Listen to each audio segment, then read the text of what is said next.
الحمدللہ والصلاۃ والسلام علی رسول اللہ۔ رمضان المبارک مہینہ ہے گناہوں کی بخشش کا۔ اللہ سبحانہ و تعالیٰ نے اہل ایمان کو اس مہینے میں اپنے گناہوں کی بخشش کے لیے ایک پورا پیکج عطا فرمایا ہے۔ پھر بھی اگر کوئی شخص اس مہینے کو پا کر اللہ کی طرف سے موقع میسر آنے کے باوجود اپنے گناہوں کی بخشش نہیں کروا پاتا تو وہ بڑا ہی بدبخت شخص ہے۔ اللہ کے رسول صلی اللہ علیہ وسلم کا فرمان ہے کہ وہ شخص اللہ کی رحمت سے دور ہو جائے کہ جس کی زندگی میں رمضان المبارک کا مہینہ آیا اور وہ اپنے گناہوں کو بخشوا نہیں سکا۔ ایک مرتبہ اللہ کے رسول صلی اللہ علیہ وسلم ممبر پر جلوہ افروز ہوئے۔ ممبر کی 3 سیڑھیوں پر چڑھتے ہوئے آپ علیہ الصلوۃ والسلام نے 3 بار آمین آمین آمین کہا۔ صحابہ نے آپ کے اس ایک نئے عمل کے بارے میں جب مشاہدہ کیا تو پوچھا کہ یا رسول اللہ آپ نے ایسا کیوں کہا ہے؟ تو آپ نے فرمایا کہ جبریل علیہ السلام تشریف لائے تھے اور انہوں نے 3 دعائیں کی تھیں، تو آپ علیہ الصلوۃ والسلام نے ان دعاؤں کے اوپر آمین کہا تھا۔ ان دعاؤں میں سے ایک دعا یہی تھی کہ جس شخص کی زندگی میں رمضان المبارک آیا اور وہ اپنے گناہوں کی بخشش نہ کروا سکا تو ایسا شخص اللہ کی رحمت سے دور ہو جائے۔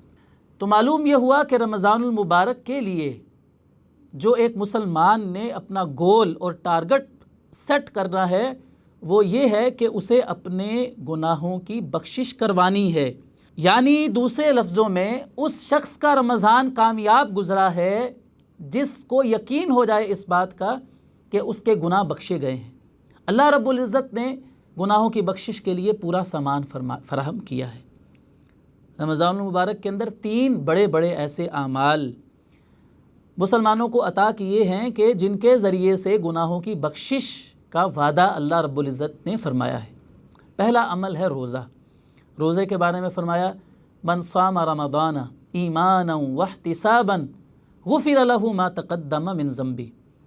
جس مسلمان نے ایمان کی حالت میں اور احتساب سے یعنی اللہ تعالیٰ سے اجر و ثواب کی امید رکھتے ہوئے روزہ رکھا اس کے پچھلے سارے گناہ بخش دیے جائیں گے۔ دوسرا عمل ہے قیام رمضان جس کو ہم تراویح کہتے ہیں۔ اس کے بارے میں بھی آپ علیہ الصلوۃ والسلام نے یہی الفاظ ارشاد فرمائے کہ من قام رمضان ایمانا واحتسابا غفر له ما تقدم من ذنبه۔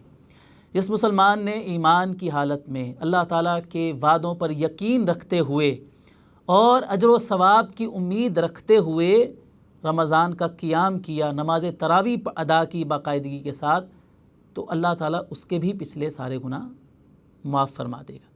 اور تیسرا عمل ہے لیلۃ القدر کا قیام۔ اس کے بارے میں بھی آپ علیہ الصلوۃ والسلام نے یہی بات ارشاد فرمائی کہ من قام لیلۃ القدر ایمانا واحتسابا غفر له ما تقدم من ذنبه۔ جس مسلمان نے اللہ تعالیٰ کے وعدوں پر یقین اور ایمان رکھتے ہوئے اور اجر و ثواب کی امید سے لیلۃ القدر کا قیام کر لیا، اللہ تعالیٰ اس کے بھی پچھلے گناہ معاف فرما دے گا۔ تو یہ 3 بڑے بڑے اعمال ہیں جو رمضان المبارک میں اللہ تعالیٰ نے مسلمانوں کو عطا فرمائے ہیں، اور ان تینوں اعمال کا صلہ وہ گناہوں کی بخشش بیان فرمایا ہے۔ تو یقیناً بڑا بدبخت ہے وہ شخص کہ جس کی زندگی میں رمضان آ جائے اور یہ اتنا بڑا پیکج گناہوں کی بخشش کا بھی اس کو میسر ہو جائے لیکن پھر بھی وہ اپنے گناہوں کو بخشوا نہ سکے۔ تو یاد رکھیے رمضان مغفرت کا مہینہ ہے۔ اللہ تعالیٰ نے اسے ہمارے گناہوں کی بخشش کے لیے بھیجا ہے۔ تو اس میں ہم نے جہاں روزے رکھنے ہیں، قیام کرنا ہے، لیلۃ القدر کی تلاش کرنی ہے، وہاں پر ہم نے کثرت کے ساتھ استغفار کرنا ہے، استغفر اللہ کا ورد کرنا ہے، استغفر اللہ واتوب الیہ، استغفر اللہ الذی لا الہ الا هو الحی القیوم واتوب الیہ۔ اس ذکر کے بارے میں اللہ کے رسول صلی اللہ علیہ وسلم نے فرمایا کہ جو مسلمان یہ استغفار پڑھتا ہے اللہ تعالیٰ اس کے سارے گناہ معاف فرما دے گا، اگرچہ وہ میدان جہاد سے بھاگا ہوا ہی کیوں نہ ہو۔ میدان جہاد سے بھاگنا بہت بڑا گناہ ہے، تو اس وظیفے کو پڑھنے سے اللہ تعالیٰ اس جیسا بڑا گناہ جو ہے وہ بھی معاف فرما دے گا۔ استغفر اللہ الذی لا الہ الا هو الحی القیوم واتوب الیہ۔ اور ناظرین اس کے ساتھ ساتھ اس کے ساتھ ساتھ جہاں ہم نے رمضان المبارک میں اللہ تعالیٰ سے اپنے گناہوں کی بخشش مانگنی ہے، وہاں پر ہم نے گناہوں سے بچنے کی پریکٹس بھی کرنی ہے۔ یقیناً رمضان المبارک میں انسان جہاں نیکیوں کی طرف اس کی رغبت بڑھ جاتی ہے، ایک ماحول ایسا بن جاتا ہے کہ انسان دل لگا کر نیک اعمال کرتا ہے، وہیں پر گناہوں سے انسان بچتا بھی ہے۔ تو رمضان المبارک کے اندر ہم نے جہاں روزہ رکھنا ہے، صبح سے شام تک بھوکا پیاسا رہنا ہے، بھوک پیاس کو اللہ کا حکم سمجھ کر ہم نے برداشت کرنا ہے، وہیں پر رمضان المبارک کے اندر ہم نے گناہوں کو چھوڑنے کی عادت ڈالنی ہے۔ اگر ہمیں ایسا لگتا ہے کہ ہم کوئی چھوٹا بڑا گناہ کر رہے ہوتے ہیں رمضان کے علاوہ، تو یہ رمضان آیا ہے ہمارے گناہوں کو چھڑوانے کے لیے۔